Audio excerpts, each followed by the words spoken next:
ಈ ಸ್ವರವೇ ವಾದ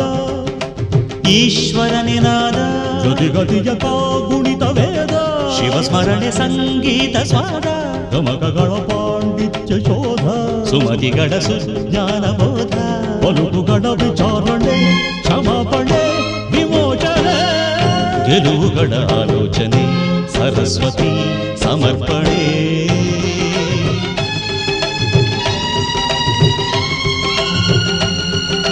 ನವರಸಾರಗಿಸಿ ಪರವಶ ಪಳಗಿಸಿ ಅಪಜಯ ಅಡಗಿಸಿ ಜಯಿಸಲು ಇದು ಶಕುತಿಯ ಯುಗತಿಯ ವಿಷಯಾರ್ಥ ಗಣ ಗಣ ಶಿವ ಗಣ ನಿಜ ಗುಣ ಶಿವ ಮನ ನಲಿದರೆ ಒಲಿದರೆ ಕುಣಿದರೆ ಅದೇ ಭಕುತಿಯ ಮುಕುತಿಯ ಪರಮಾರ್ಥ ನೀನು ನೀನೇ ಇಲ್ಲಿ ನಾನು ನಾನೇ ಸಮಗದರೆ ನಿಗದರಿದ ದಸನಿದಮ ಮಗ ಮದ